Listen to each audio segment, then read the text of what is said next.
The lighthouse keeper's secret. The storm had been building for 3 days, and Margaret knew it would be the worst she'd seen in her 15 years as keeper of Crow's Point Lighthouse. The wind howled like a chorus of the damned, and the waves crashed against the rocky cliff with such force that she could feel the ancient stone structure trembling beneath her feet. She climbed the spiral staircase for the 100th time that evening, checking the great lamp that had guided ships safely past these treacherous shores since 1847. The light needed to stay strong tonight. There were vessels out there, she was certain, caught in nature's fury and desperately seeking safe harbor. Margaret had inherited this post from her father, who had inherited it from his father before him. 3 generations of Blackwoods had tended this light, and in all that time, not a single ship had been lost on the rocks below. It was a record she intended to maintain, storm or no storm. As she adjusted the lens mechanism, something caught her eye through the rain-lashed window. A light far out to sea, blinking in an irregular pattern. Not a ship's running lights, something else. She grabbed her father's old brass telescope and trained it on the distant signal. Her blood ran cold. It was the Aurora May, a fishing trawler she knew well. The Hendricks family ran that boat, and young Tom Hendricks had just married Sarah Chin last spring. Margaret had attended the wedding in the village, but the boat was listing badly, taking on water, and the signal they were sending wasn't a standard distress call. It was something she'd only seen once before, something her grandfather had taught her father, who had taught her. The old code, the secret code. Margaret's mind raced back 20 years to a conversation with her father on a night much like this one. He'd been dying, the cancer eating away at him, and he'd called her to his bedside in the keeper's cottage. "Meg," he'd said, his voice barely a whisper, "there's something about this lighthouse you need to know. Something the Blackwoods have protected for over a century." She leaned closer, thinking he was delirious from the morphine. "The lighthouse isn't just a lighthouse," he continued. "During the Civil War, your great-great-grandfather used it as a station on the Underground Railroad. Slaves fleeing north would signal from boats offshore, and he'd signal back, guiding them to a hidden cave beneath the cliff. There's a tunnel, Meg. It runs from the basement of the lighthouse down through the rock to a chamber just above the tide line." Margaret had been skeptical. "Papa, that's just a story.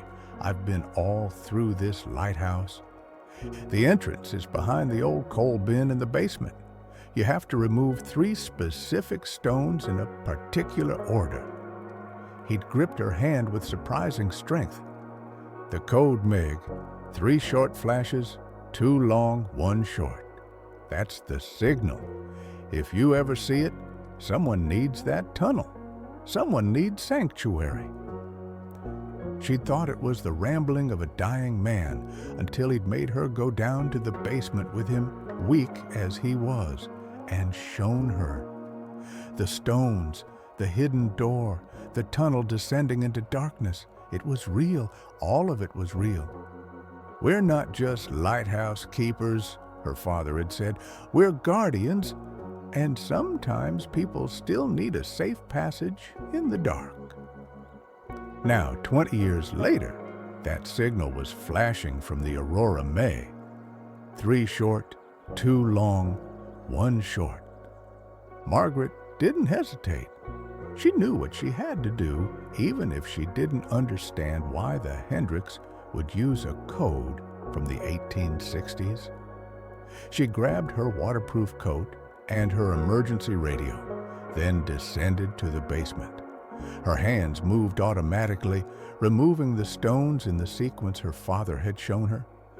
The hidden door swung open, revealing the tunnel beyond. The passage was narrow and damp, carved through living rock by hands long turned to dust. Electric lights, installed by her father decades ago, illuminated the way. She moved quickly, her boots splashing through puddles, until she reached the cave chamber. The tide was coming in fast, waves crashing into the opening, but there was still time. She set up the signal lamp, the old one kept specifically for this purpose, and sent the response. 2 long, 3 short, 2 long. Come to the light. Then she waited. 20 minutes passed, 30. The storm raged outside, and Margaret began to wonder if the Aurora May had capsized. But then she heard it, the sound of an engine struggling against the wind and waves. A small lifeboat appeared in the cave entrance, nearly swamping as a wave rolled in. There were 5 people aboard, Tom and Sarah Hendricks, their baby daughter, and 2 people Margaret didn't recognize, a young woman and an older man, both soaking wet and shivering. Tom fought to bring the boat alongside the rocky ledge where Margaret stood. "Quickly!" she shouted over the roar of the storm. "The tide's coming in fast." They scrambled out, Sarah clutching her baby close. Margaret grabbed the mooring line and secured the lifeboat as best she could, then led them all into the tunnel. Once inside, with the door sealed behind them, the sound of the storm diminished to a distant thunder. "Thank God!" Tom gasped, water streaming from his clothes. "I didn't know if anyone still knew the signal. My grandfather told me about it years ago, said it was something the old lighthouse keepers maintained. I thought it was just a story until tonight." "Who are they?" Margaret asked, gesturing to the strangers. The young woman spoke up, her accent placing her somewhere from Eastern Europe. "My name is Elena. This is my father, Victor. We need help. We need to disappear for a while." "Elena worked at the cannery," Sarah explained, adjusting the blanket around her crying baby. "She came to us 3 days ago. Someone is after them. Someone dangerous." Margaret studied the 2 strangers. Victor had the haunted look of a man who'd seen too much, and Elena's eyes held a desperate determination. Whatever their story, they'd risked a storm like this to reach Crow's Point. That meant something. "Come on," Margaret said finally. "Let's get you all to the cottage. We need to get you warm and dry, and then you can tell me what this is about." They emerged in the lighthouse basement, and Margaret led them up to her living quarters. She built up the fire, distributed blankets and dry clothes, and put on a large pot of soup. Only when everyone was settled, with mugs of hot tea in their hands, did she sit down and wait for the explanation. Elena and Victor exchanged glances. Then Victor began to speak, his English heavily accented but clear.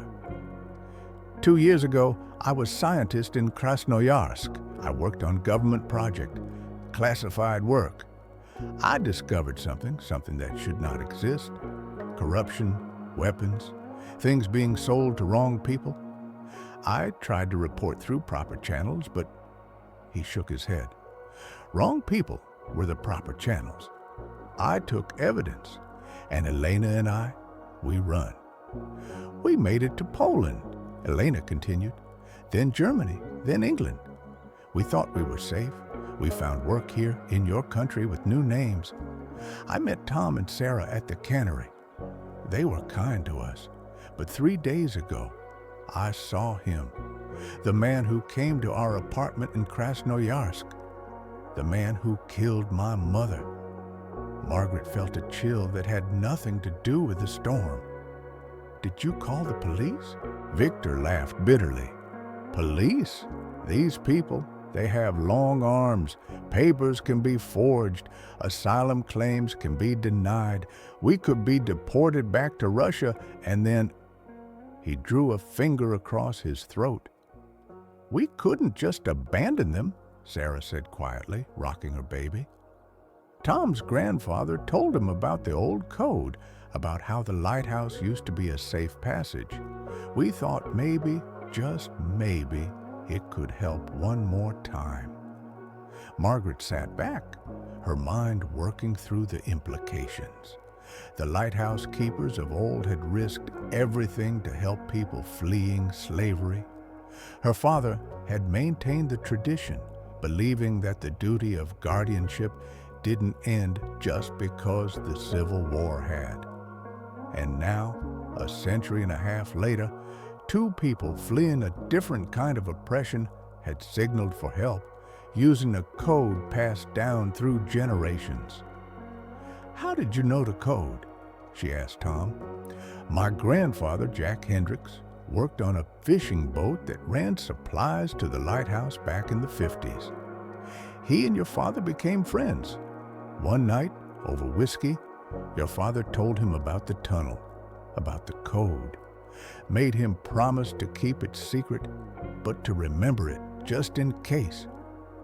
Grandpa Jack told me when I was 16, said the Blackwoods were keepers of more than just light, and that the sea has a long memory. Margaret stood and walked to the window. The storm was beginning to abate, the wind's howl dropping to a mere shriek. Dawn was still hours away, but she could see the first signs that the worst had passed. You can stay here tonight, she said finally. Tomorrow, I'll make some calls. I have friends, people who help with this sort of thing. The church has a network, and there's a lawyer in Portland who specializes in asylum cases. We'll figure this out. Thank you, Elena whispered, tears streaming down her face. Thank you. The next few days passed in a blur of activity. Margaret contacted Father O'Brien at St. Mary's, who connected her with a network she'd never known existed. Modern-day abolitionists, helping people escape from trafficking, persecution, and violence. The lawyer, a sharp woman named Janet Reeves, took on Elena and Victor's case pro bono. Tom and Sarah returned to the village with their baby, saying nothing about their midnight run to the lighthouse. The Aurora May had survived the storm, battered but intact, pulled into harbor by the Coast Guard the next morning. Elena and Victor stayed at the lighthouse for 2 weeks while Janet worked on getting them into protective custody and strengthening their asylum claim. Margaret found herself enjoying their company.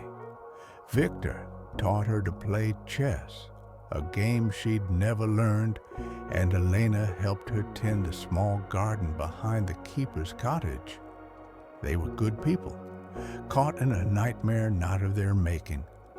On their last night at the lighthouse, as arrangements were being finalized to move them to a safe house in Boston, Victor asked Margaret to walk with him to the edge of the cliff.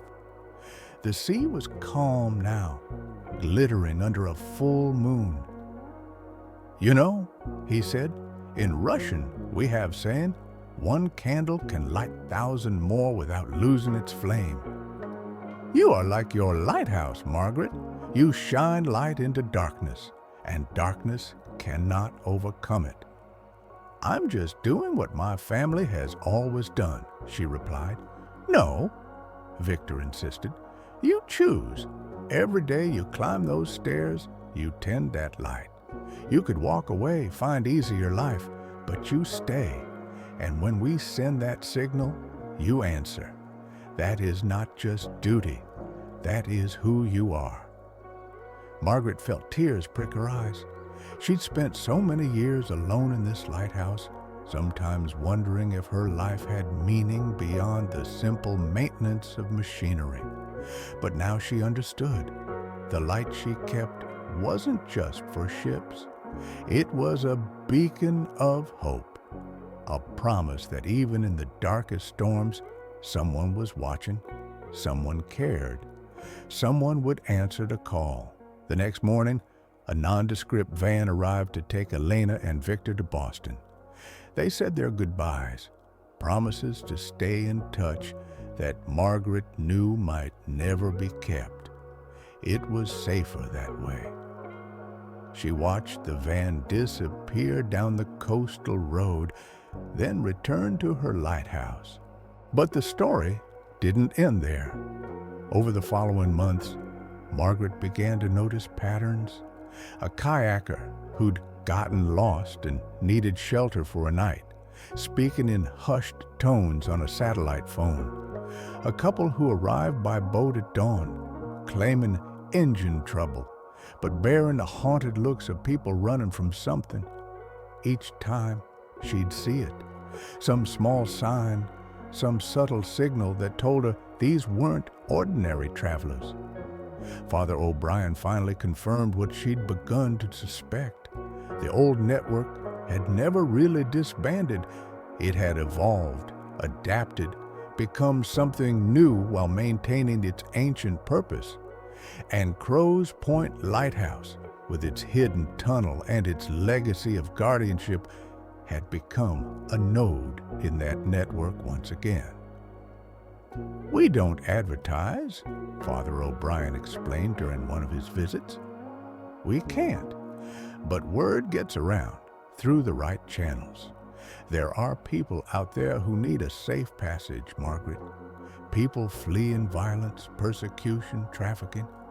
Your father kept this place ready, even when decades passed without the signal. He believed that the light should never go out, in more ways than one." Margaret thought about her father, about the secret he'd carried for so many years. She understood now why he'd been so insistent about teaching her the code, about maintaining the tunnel. It wasn't paranoia or nostalgia. It was faith. Faith that the need for sanctuary would never completely disappear from the world, and that when it arose, someone needed to be ready to answer. 6 months after Elena and Victor's departure, Margaret received a package with no return address. Inside was a photograph, Elena and Victor, standing in front of what looked like a small house, both smiling. Elena held a baby in her arms.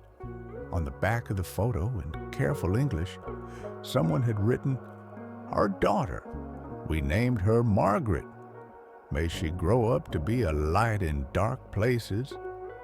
Margaret put the photograph on her mantel next to the old pictures of her father and grandfather.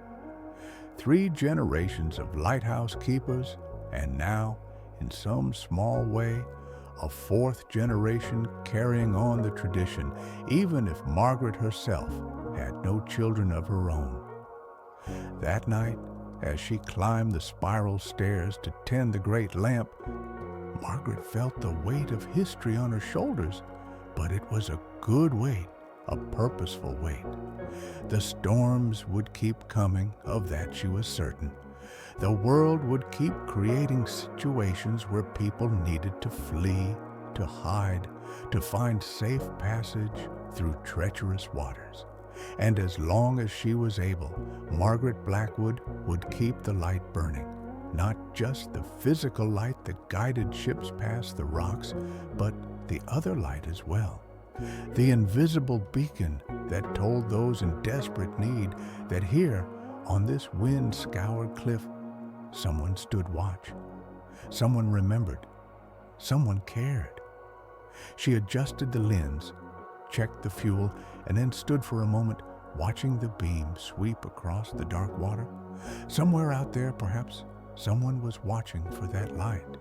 Someone who needed it to find their way home, or to find a new home, or simply to find hope that such places still existed in the world. Margaret smiled. Let them come. The lighthouse would be ready. The tunnel would be waiting. and the old code passed down through generations would continue to be remembered and honored, because some lights, once kindled, were meant to burn forever.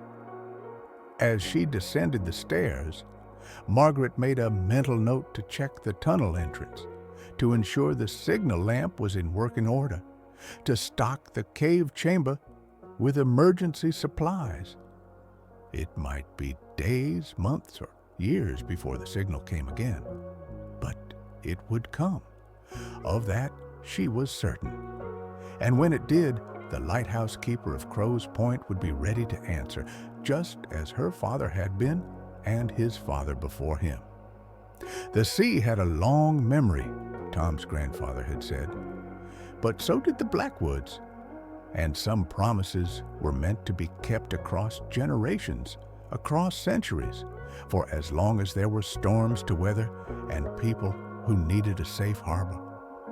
The light swept on through the darkness, a constant presence in an ever-changing world, and beneath it, in her small cottage, Margaret Blackwood slept the sleep of the righteous, knowing that she was exactly where she needed to be, doing exactly what she was meant to do. The story of Crow's Point Lighthouse would continue, she knew.